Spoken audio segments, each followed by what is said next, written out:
Hello, this video is going to talk about MLA in-text citations. So basically, anytime you take somebody else's idea and put it into your work, you need to give them credit. Unless it's something everybody knows, like water is H2O. You don't have to cite the chemistry textbook, right? But most other things, right, if you got that idea from somebody else, you need to give them credit, right? And it's pretty easy to do once you understand that basically MLA wants the author and the page number.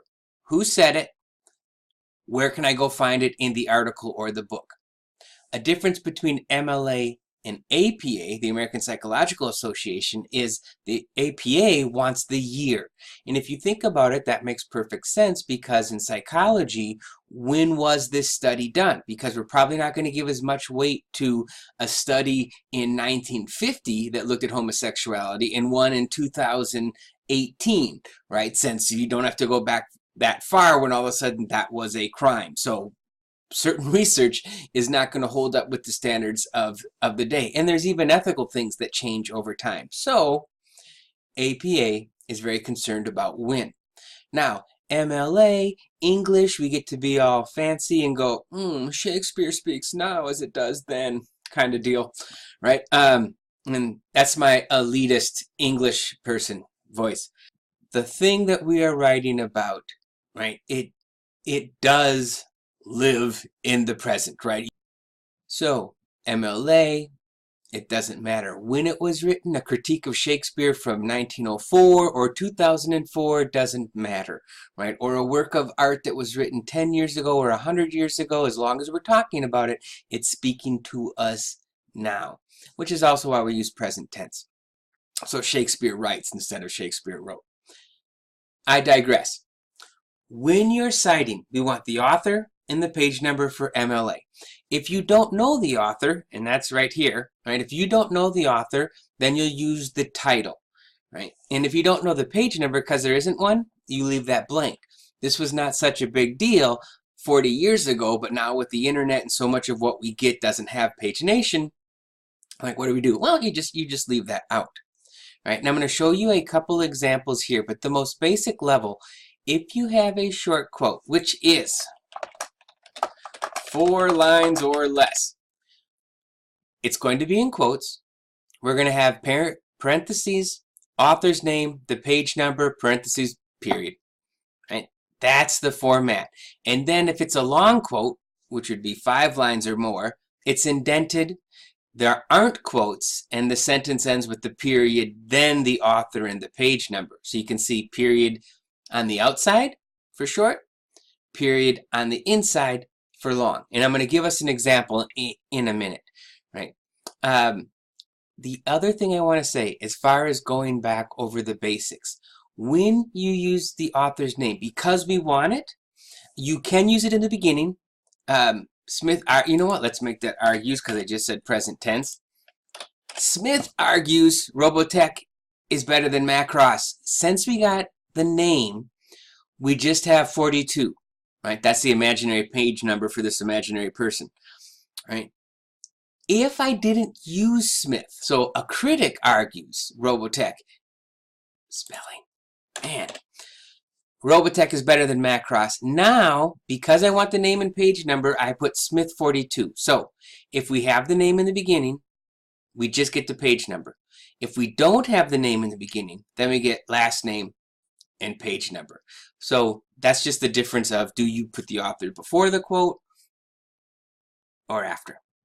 Okay, so I found this article on perseverance, and this is really interesting. So say I wanted to use just this line. This is actually, I've already written the author's name, but I'm taking this from Psychology Today, The Neuroscience of Perseverance. Dopamine reinforces the habit of perseverance by Christopher Berglund. So if I was going to go down back to where I was, right, and say I just wanted to let people know that low levels of dopamine make you apathetic. Right? Now, a note about cutting and pasting. Watch this. When I put this in here, right, let's see. It's not the same font. right? Might not even be the same color. So first thing I'm gonna do, since this is APA, I'm gonna go Times New Roman 12 and make sure it's black. A lot of times when people cut and paste stuff, one of the ways you can tell is because all of a sudden it's gray and everything else in the paper is not. So the other thing I'm gonna do, right, put some quotes on there right away so I don't lose anything. Forget it. Right. So this was Christopher Berglund. So I've already mentioned him. So I'm going to say Berglund points out. I don't want to say all the time. Berglund points out low levels of dopamine make you apathetic. Right? Now, I've already said his name. So here, what am I going to put? Oh, wait, it's a website. There's no page number. I guess I'm actually done. Now, as a teacher, what I'm going to do is when I see you say Berglund and then there isn't a page number, I'm going to say, hey, what's going on? I'll open up, I'll go to the back, and I'll see that, oh, this article came from psychologytoday.com. It's a website. That's why there's not a page number, right? So, for imaginary purposes, no, for purposes of keeping the system straight, say again it's that imaginary page 42. It would be like this, right? Now,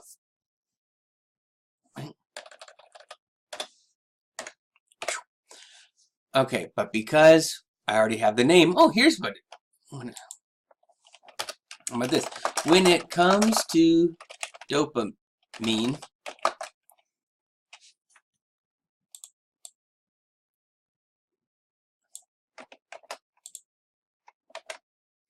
now, there we go, right? Dopamine, I don't have the author's name, so I now, Berglund,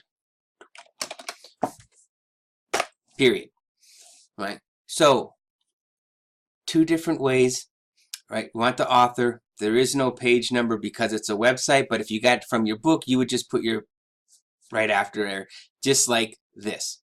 Don't do anything weird like add page number or PG or PGS or whatever. It's just the number.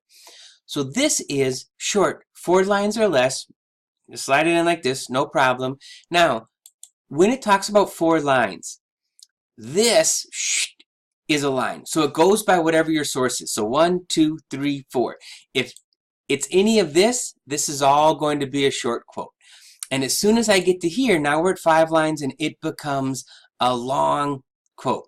And actually, say I want this whole paragraph. And this paragraph is really interesting because what it says is, all right, dopamine is the rush you get from accomplishing something. And if you are being frustrated again and again and again, ultimately your levels, you get depressed and your brain's like, why am I even going to try? So it'll go into, if you set yourself up to have small successes, you will get those mini rushes in your brain that say, yeah. So here they're talking about even, playing word games or solving puzzles, but anything that can give you that rush of completion. So, pretty cool information. So say I was going to take this whole thing, right? Now I'm going to do a long quote. Now, when it comes to a long quote, it's indented, there's no quotations, and then the period's going to be at a different spot. So, first, let's see.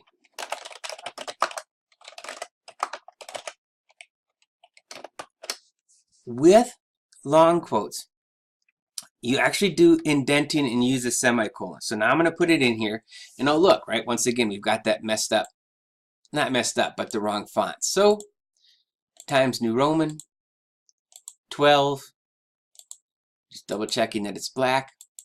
Okay, oh, and you know what? This is MLA. So look at what Microsoft Word does. Yeah. I'm an academic, Word. Take that, and I want double. Okay, now this is in the right format, and I'll get us to the page.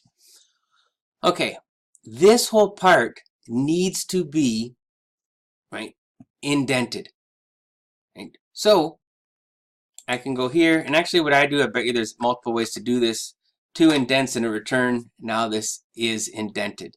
Now, at the end, as I can show you from up here, right, the period is going to be at the end, then the author and the page number. Well, it's a website, and we already have the author, so I said that. In this case, it would just be like this, and you'll notice because it's indented, I clearly know this is not your work. So it's one of those ways too that, hey, here's a big chunk of the paper that isn't my idea. And so it's a nice way to set that out. Now, let's see. Now, what if I had a lead in like this? Dopamine matters, right?